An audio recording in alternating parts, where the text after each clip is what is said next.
When I access an attic, one of the first things I'm looking for as I'm climbing up into the attic and moving around on the attic floor is I'm looking for drip marks on the ground that are likely associated with nail condensation.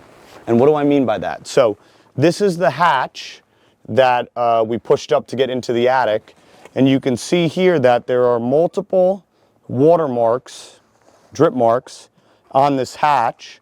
So when I see something like that, that tells me that I have to look up, and what do you know? I found the source. So around these nails, so this is the ceiling of the attic. This is the decking of the roof that the shingles are actually nailed into.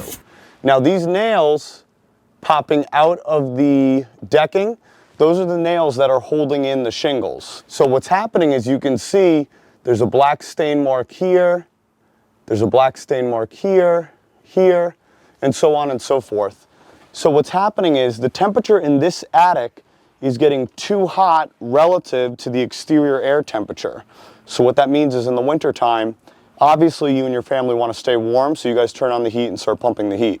But heat wants to rise naturally. So it's rising up into the attic.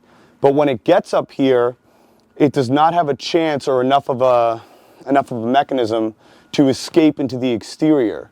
So that heat from downstairs will just start building up against the decking, the underside of your roof, and it almost turns your roof's decking into a heated floor.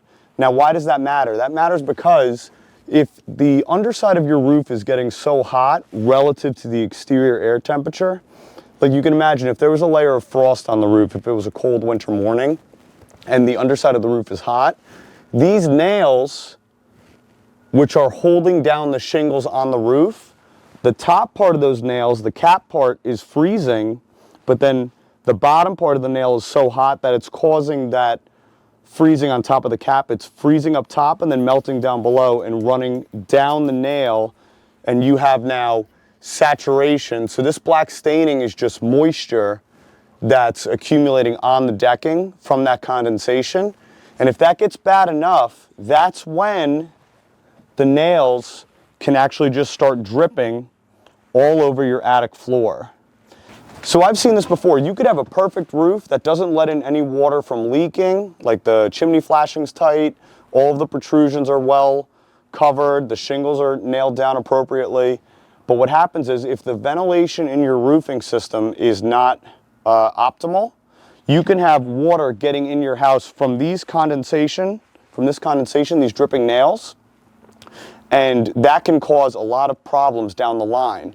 Your decking could get saturated with moisture, you could start getting mildew or mold in your attic, and those things, if they occur, they will hasten the end of your roof's lifespan. Next time you go in your attic, check the floors. You should go in the wintertime, see if the nails are condensating, if there's any moisture coming down the nails when it's really cold out.